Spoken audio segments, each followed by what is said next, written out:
Hey, it's Tuesday morning. It's 8 o'clock, and that means it's time for Trash Talk. It Brandon and is. I are both here, and we often reach out to you and have a lot of fun and laughs and stuff. And other times we get involved in something that's very serious, and that's what we're going to do today because we both have been discussing off and on this ongoing issue here in Frisco of the recent stabbing of Austin Metcalf by Yeah. Carmelo Anthony, and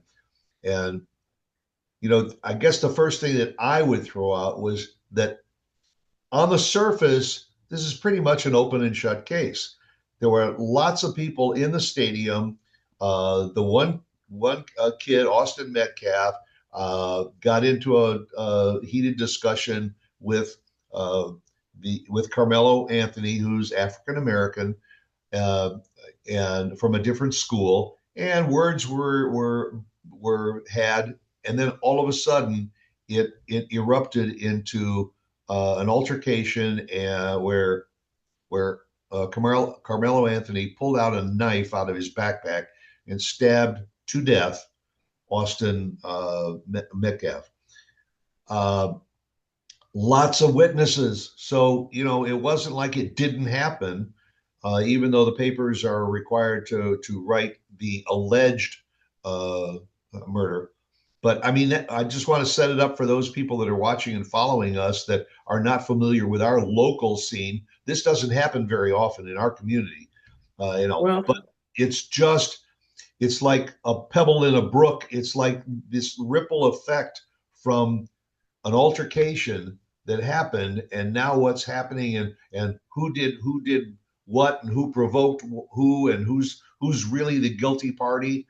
Uh, so I mean, that's where it's at, and it's being kept in the front burner of the news here, and not the they news here. It's not just the news here. This has made it nationwide. If anybody yeah, watching, and guys, by the way, I apologize. My lighting situation again, it's my fault. There is a light that I did not adjust, but I don't care. So there that's you right. go. Has nothing to Um, do with the conversation. I just don't care. So it's across the board nationwide. And I want to rewind this a little bit. I want to rewind it a little bit because I think Okay. it's really important that we look at what happened, that we look at the facts, because the media, social commentators, even people like ourselves may not we may put too much opinion into the situation and conjecture and theories. And I think it's important that we look at the black and white facts. Facts, not people. Interesting that you say black and white because that's part of the fuel for the That is fire part of is the the fact that it fuel was a black and white by situation. certain groups, certain individuals of both sides of the fence. Yes, it is the fuel. But let's look at the real issue here. So this is eight, and I got my computer right here just so I don't want to write anything.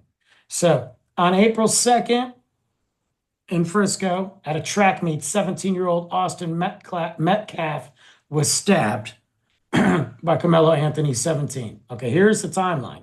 April 2nd, 10 a.m. Austin Metcalf and Carmelo were at a track meet when an argument began. There's no details about the argument in here. There's speculation, and yes, we found out some things later, but an argument. 10 a.m.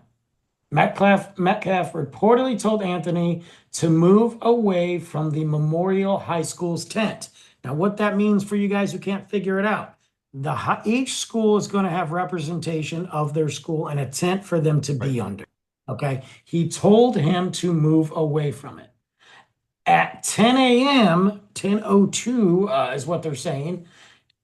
Anthony allegedly, well, okay, whatever, reached into his bag. He threatened Metcalf and then stabbed him in the chest. Metcalf was pronounced dead at the scene despite first responders' efforts. Later, on April 2nd, Anthony was arrested and charged with first-degree murder. On April 9th, so a mere 7 days later, Anthony was released from jail after a judge lowered his bond. and he was house arrest essentially. April 10th, the memorial service was held.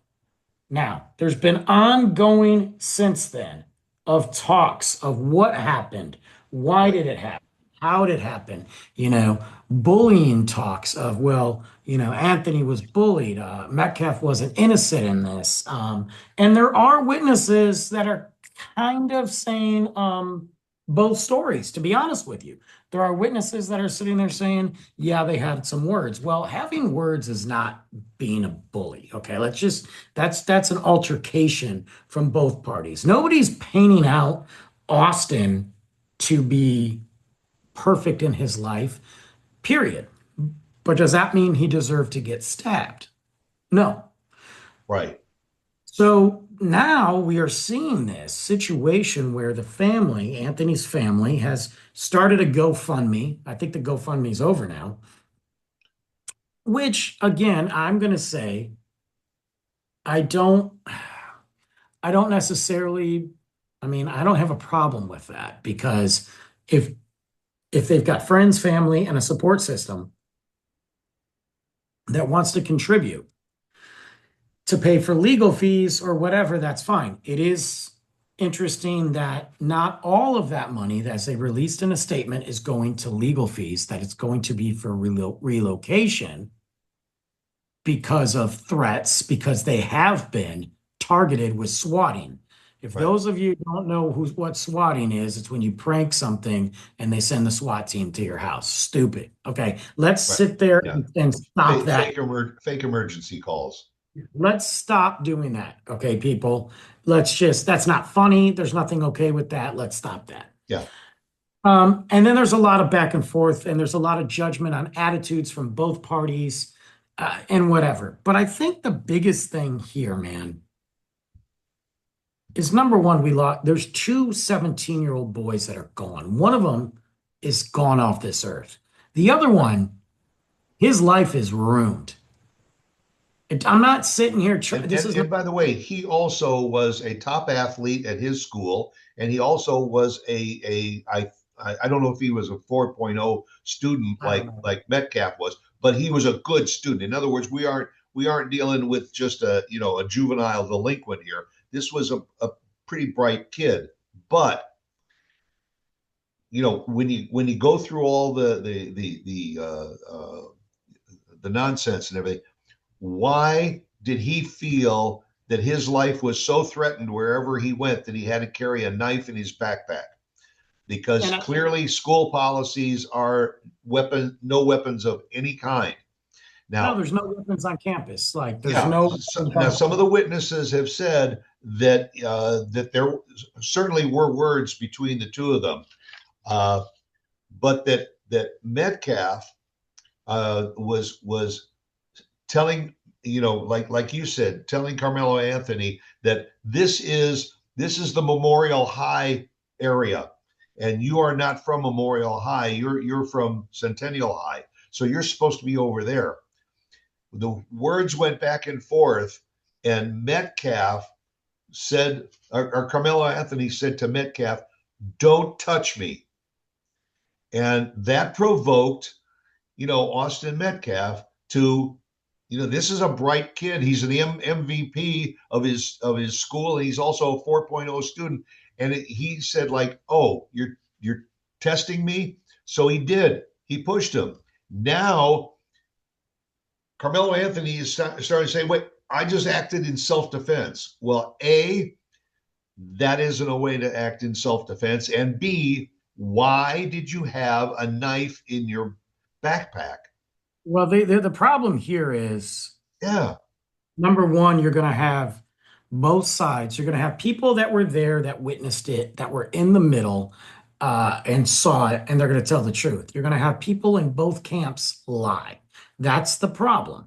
But the other issue is you can't claim self-defense anymore when you show up to an event where there's no weapons allowed and you have a weapon, and your first reaction is to pull out a knife and stab somebody after being pushed, after being, Right. I have some smack talk after that. You had, and what will the police tell you? This is what the police will tell you. If you've exhausted all efforts to escape, to leave the situation, to get help, and there you're still being pursued by an assailant, sure, that's self-defense. But you didn't. You didn't leave. You Right. didn't ask for help. You reached You- into your backpack. right. So now we've got people saying, and these are just people that are either friends of the family or just whatever. Well, he's been bullied this whole time. Is there a record of that? Is there a record of that?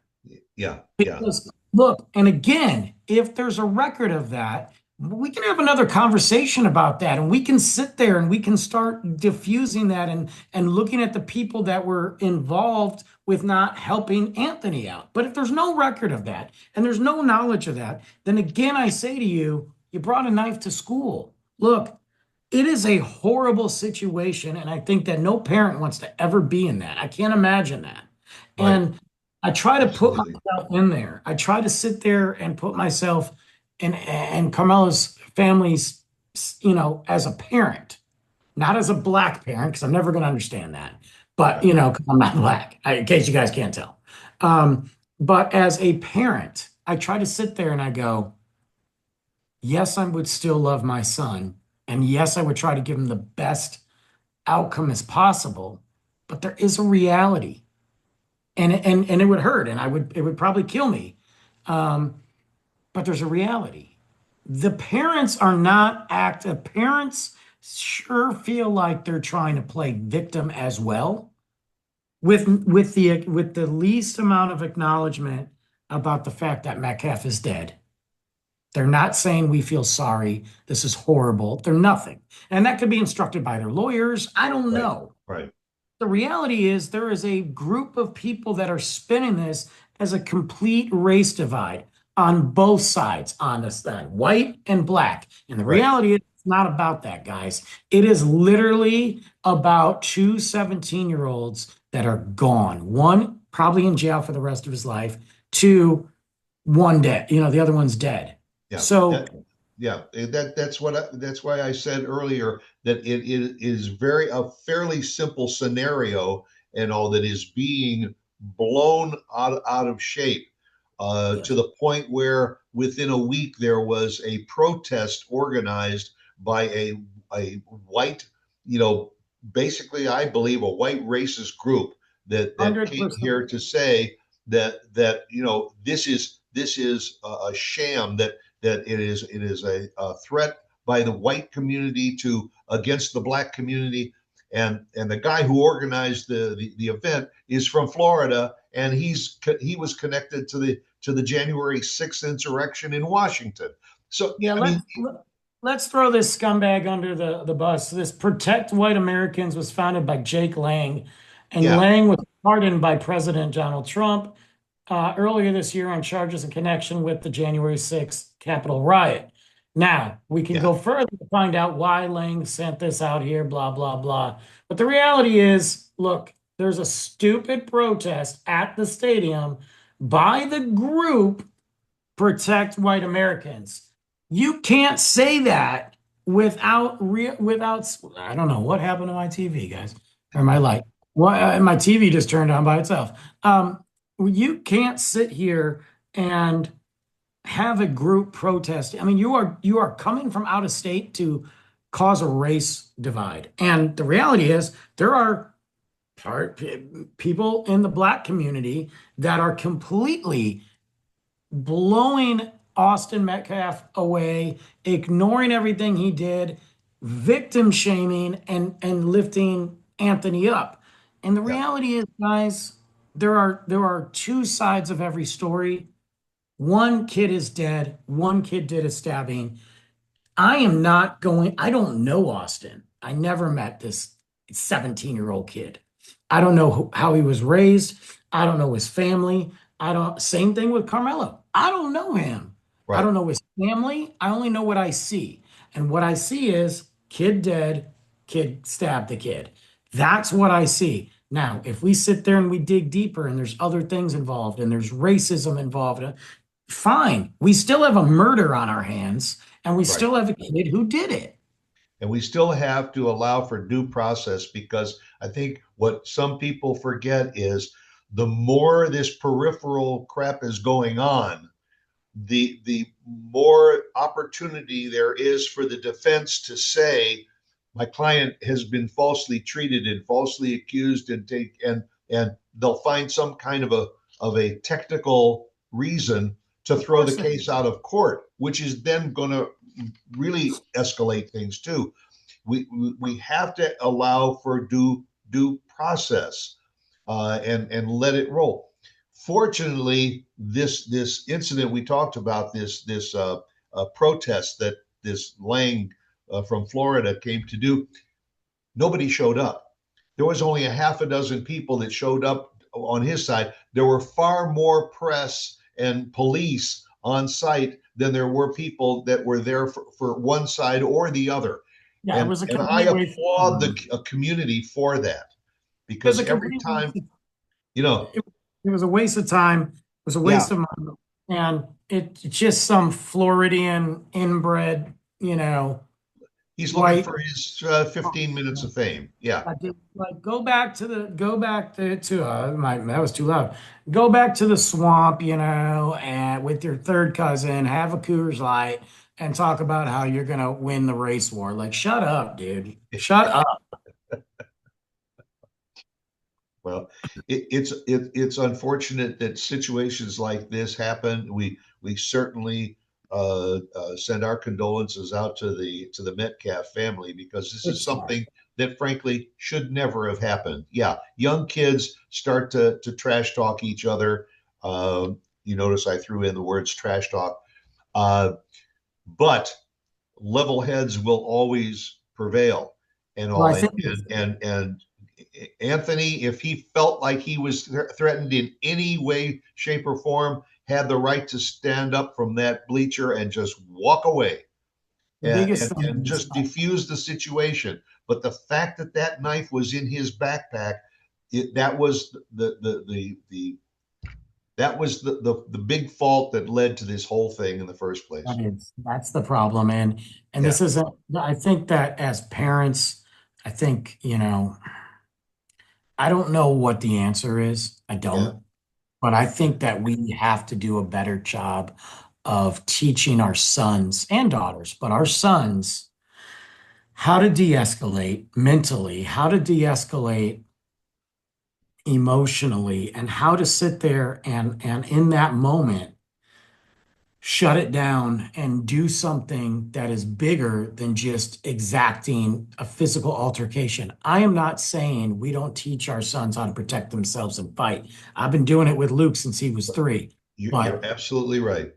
the one thing that I've taught him is we don't bully, number one, but if we have an opportunity to avoid a situation, we avoid it because not every time Uh, it's worth yeah, fighting, and you're not going to win. You're not every.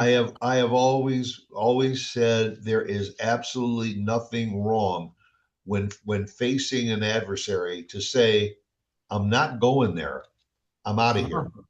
I'm Yeah. just going to turn And around and look, you may say I'm a pansy, call me a chicken, whatever you want, whatever. but I'm taking the safe way out and just defuse the situation. Just like two people that are in an altercation at a stoplight, and all.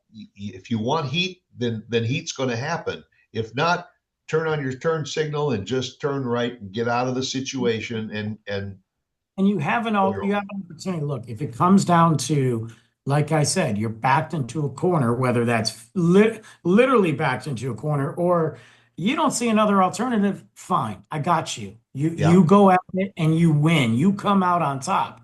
yeah, We're not going to kill somebody, but you come out on top. Now, if you got to kill somebody, but this was not that situation. There was no, too many opportunities for him to walk away and leave.